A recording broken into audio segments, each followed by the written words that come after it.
As I told you in the beginning, that the poem consists of 46 lines.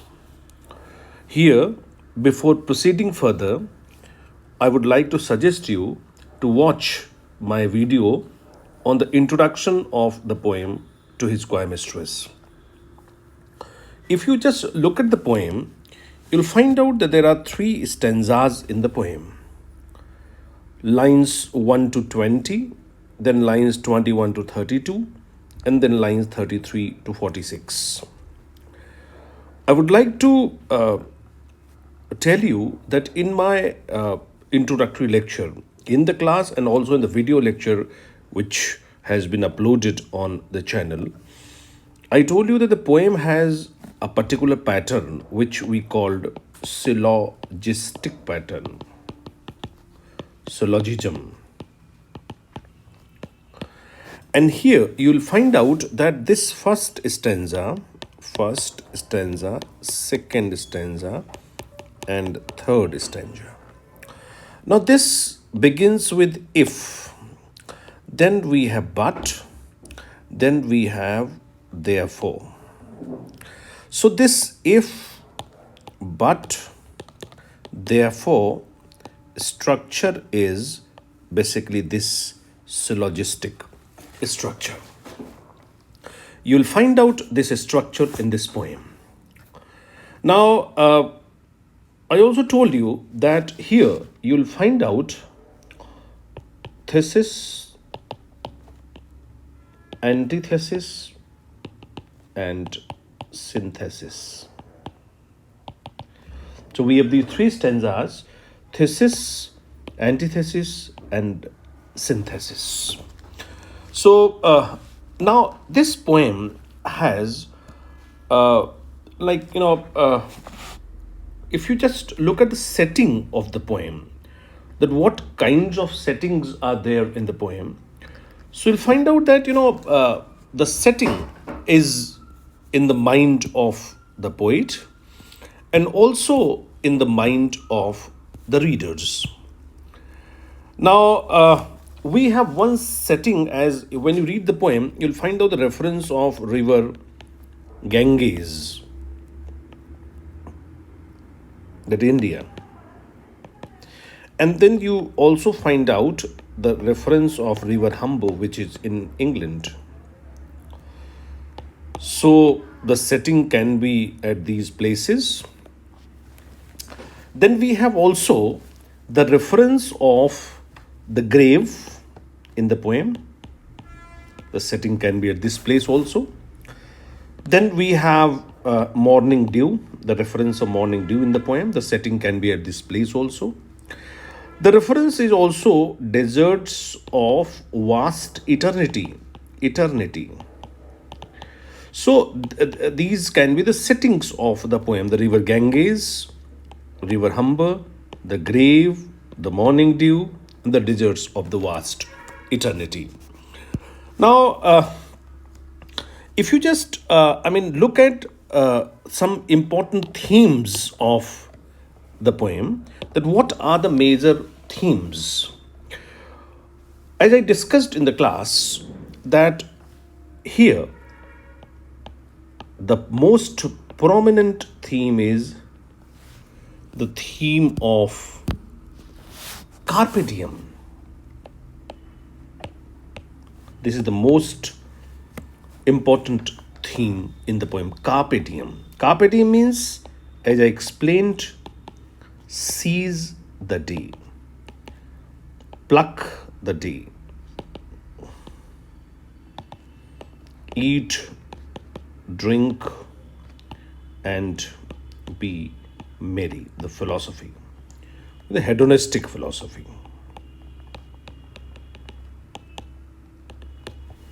Carpe diem. So the most important theme is the this theme, carpe diem theme. Now, another theme which you have in this poem is this brevity of youth. As I told you that, the lover is trying to persuade the beloved to surrender her virginity, to make physical sexual relations with him. So, this brevity of youth is another important theme, which is very much related with transience of life. Transience, momentariness of life. Life is short lived, life is transient, life is momentary.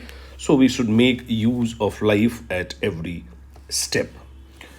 So, these are the two important themes which you will find out in this poem, that is, carpe diem.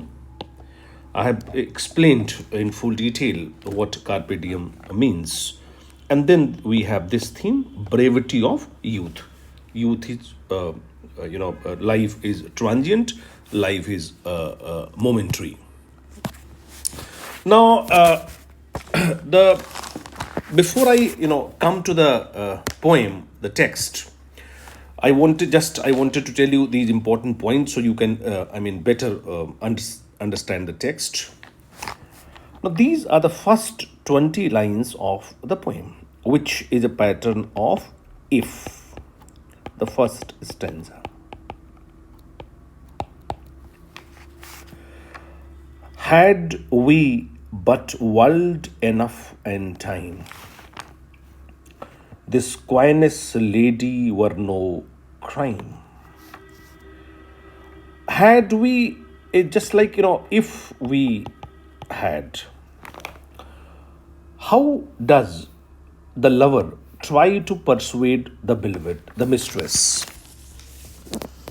Had we but world enough and time. If we had enough time, if we had all the time in the world,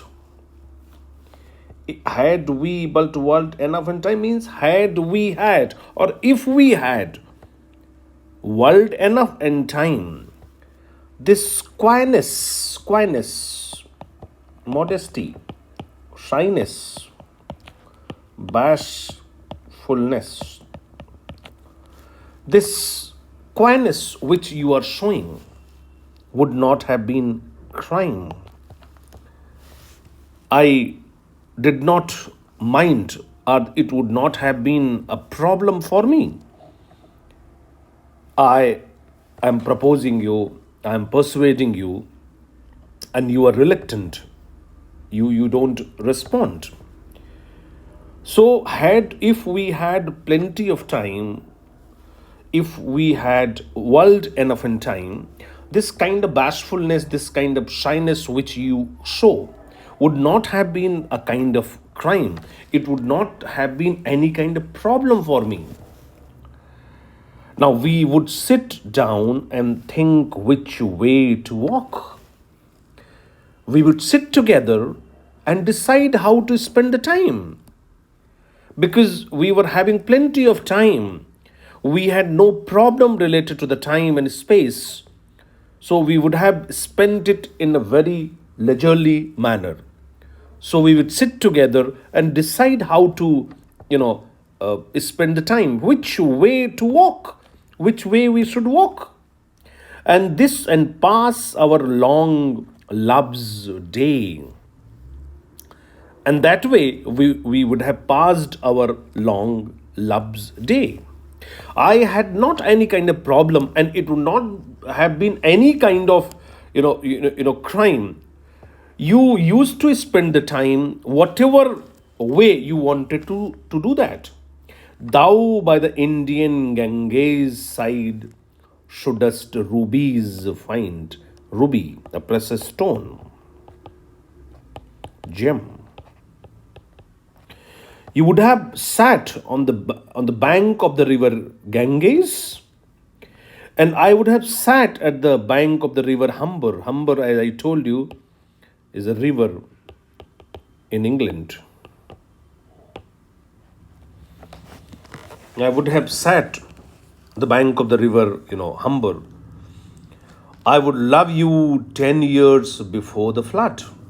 Now, this allusion, this is an example of illusion, because I'll tell you later that how allusions are used by the poet Andrew Marvell here. So this allusion, before this flood, you just look at this. Before the flood means from the beginning of the creation, and then you have this like till the conversion of the Jews. This is the end of the world. This is the beginning of the world, and this is the end of the world. End of the world, and this is the beginning of the world. Okay, beginning of the world. So I would have loved you from the beginning of the world till the end of the world. My vegetable love should grow vaster than empire. This can be the example of metaphysical conceit. This, my vegetable love should grow vaster than empires and more slow. My love would have grown very slowly, just like the empires. 100 years should grow to praise thine eyes. I would have given 100 years to praise your eyes, your forehead gaze, 200 years to adore each breast. Sometimes to his Coy Mistress is accused of using erotic imagery. So this can be the example of erotic imagery. But 30,000 to the rest. Now look here, very exaggerated manner, the poet says that 100 years should go to praise thine eyes and on thy forehead gaze, 200 years to adore each breast, 30,000 to the rest, an age at least to every part. I would have given at least one age to one part of your body, and the last age should show your heart, and the last age I would have given to show your heart. For lady, you deserve this stature, appreciation, praise. Lady, you deserve this kind of stature, this kind of appreciation, this kind of praise. Nor would I love at lower rate. I cannot love you at the lower rate. So here we have the end of the part one of the poem, where the lover says that if we had all the time in the world, your shyness, your bashfulness, your modesty, your prudishness would not be a problem. We would sit together and decide how to spend the day. You would walk by the river Ganges in India and find rubies. I would walk by the river Humber in England and write my poems. We would have, done whatever we wanted to do. I would love you from the very start of the time, the allusion which the lover gives. Even before the biblical flood, you could refuse to consummate our relationship all the way, until the, apocalypse. So, the two allusions which the lover gives here, like, had we but world enough in time, I would love you 10 years before the flood, and you should, if you please, refute till the conversion of the Jews. Lines 7 to 10. As I told in the beginning, that the speaker is stating that if they had all the time in the world, they would have no need to rush their lovemaking. With all the time, he would love her from the very beginning until the very end. The speaker refers to the flood in line 8. And this is the reference of, the flood of Noah's ark in the Bible, which indicates he would love her from the beginning of time. Look the reference, that if you just type Noah's ark in Google, you'll find out that Noah was instructed to build an ark. And in accordance with God's instructions, he took into the ark male and female specimens of all the world's species of animals, from which the stocks might be replenished. Consequently, according to this narrative, the entire surviving human race descended from Noah's three sons. So the reference is basically, the beginning, of the creation. Then we have the illusion of, this conversion of the Jews, which would, as I told you in the beginning, would indicate the end of the time. In the Bible, it is believed that when Christ comes back for his people, the Jews will convert to Christianity. Therefore, when Christ returns, that will be the end time. So he gives, the reference of that. Now, he tells that my slow growing love would gradually become bigger than the largest empires. And then he starts saying in exaggerated manner that I would spend 100 years praising your eyes and gazing at your forehead, and 200 years on each of your breast. I would dedicate 30,000 years to the rest of your body and give an era of human history to each part of you. And the final age, your heart would reveal itself. Lady, he says, you deserve this kind of dedication. And I don't want to accept any lesser kind of, love. So you see, what you find out that in this poem, this is the first part of the poem, which begins with if. We have three sections in the poem. First, as I told you, if, then but, and then therefore. Now, the first part, if they had all the time in the world at their disposal, then everything would be fine and he need not have to press her for a sexual liaison. This is actually the, this first part. Now, the second part, which is the part of the but, he says, before them is eternity, a vast desert where they will both turn to dust and ashes in the grave. Beauty will die, not a very pleasant prospect. Lust turns to, disgust, and time flies. And then comes the part of therefore. What happens in the concluding stanza? Let us devour time before it devours us. Coming to next stanza, which begins with, but. He says that if we had plenty of time, we would have done like that. But at my back, I always hear time's winged chariot hurrying near. Time is personified here. And he says that time's winged chariot is hurrying near. Means time flies. And ultimately will die. And yonder all before us lie deserts of vast eternity. What will happen in due course of time?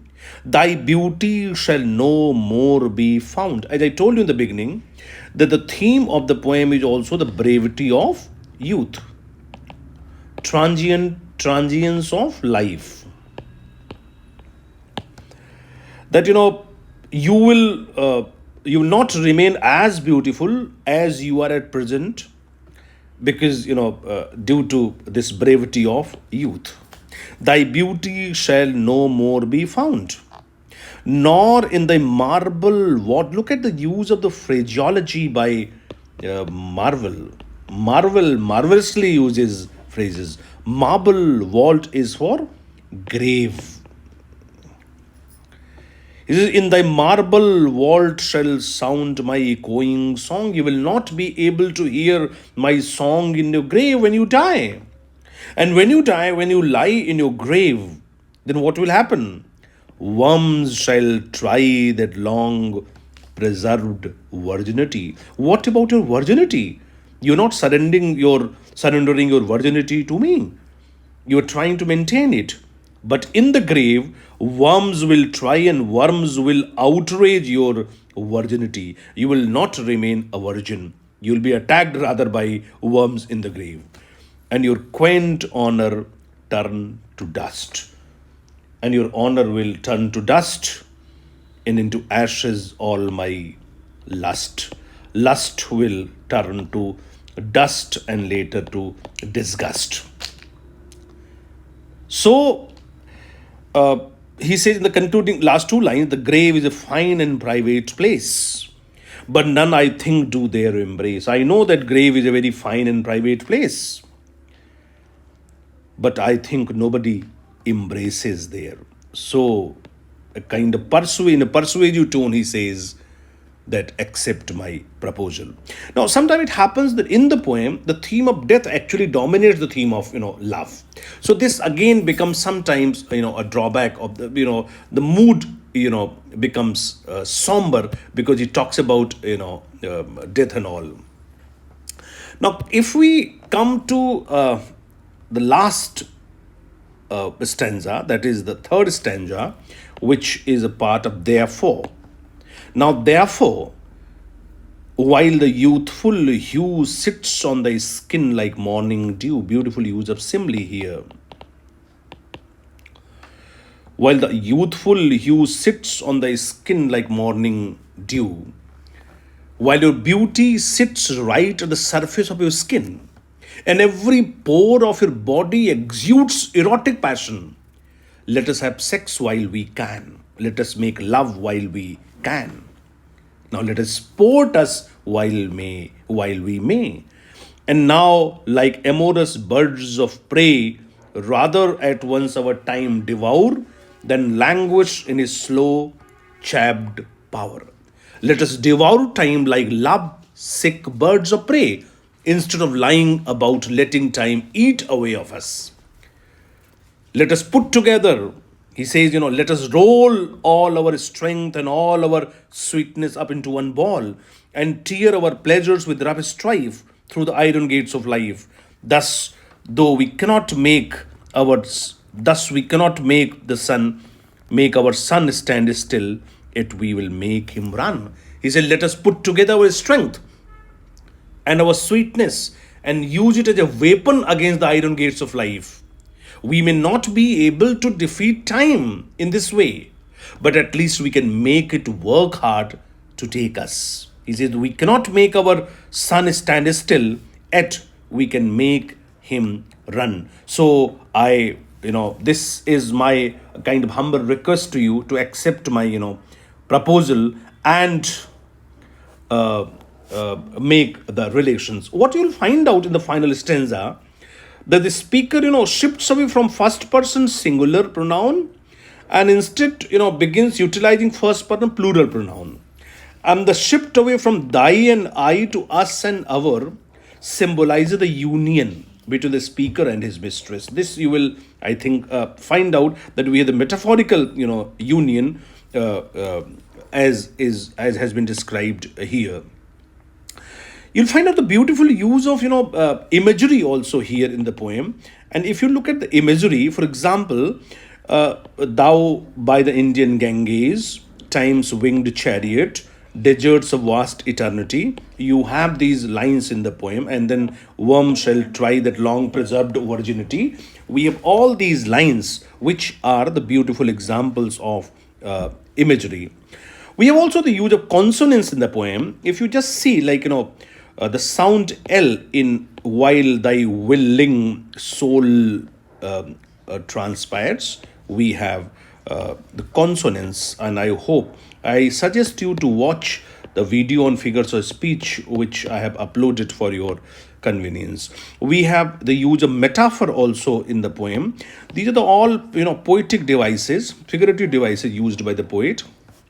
Here, two metaphors are there. The first is used in the fourth line, to walk and pass our long love's day, where he compares the lifespan of his and his mistress to one day. And second is in 11th line, where he says, my vegetable love should grow. Vegetable love is sometimes, as I told you, is also becomes sometimes the example of metaphysical, conceit. Now, we have many examples of hyperbole here in the poem, and hyperbole is exaggeration. As you know, it's a kind of overstatement. We have many examples of hyperbole in the poem. The poet says, vaster than empires, this the line is an example of hyperbole. Speaker claims love will grow vaster than any of the great empires. Then is 100 years should go to praise thine eyes, hyperbole. And age at least to, every, and age to every part. This is also an example of hyperbole. And so when you read it, I think you'll find out how many times we have. Then we have a use of simile also. Simile, as you know, that we have the use of like and as, and two different objects are compared. So this, the skin like morning dew, like amorous birds. These are the two lines which are the examples of simile. Then we have personification. Personification, as you know, we have when we attribute the human qualities to non-human things, then we have personification. And I suggest you to watch the video on pathetic fallacy also, in order to understand the difference between personification and pathetic fallacy. Now, where do you find personification in the poem? Time's winged chariot hurrying near. Here, time is personified. Then we have youthful hue sits on. Youthful hue is also personified here.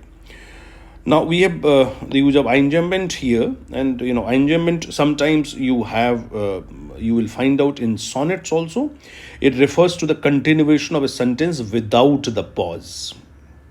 If there is no pause in the couplet or stanza and the meaning passes from one line to the other, we have this poetic device. But at my back, I always hear, then there should have been one comma here, but no comma here, no semicolon here, and the idea is shifting from here to this place, time's winged chariot. So you can call this as a poetic device. We have allusions. I have already explained the two important allusions which are used. One is 10 years before the flood, and another is conversion of the Jews. So these are the two allusions used here. So you can also give the reference of these two allusions. This is the here in this poem, you find out that how with syllogistic pattern, the poet is the lover is trying to persuade the beloved and to make physical relations. And Andrew Marvell has beautifully used some metaphysical devices also in the poem to make it more powerful. Thank you very much.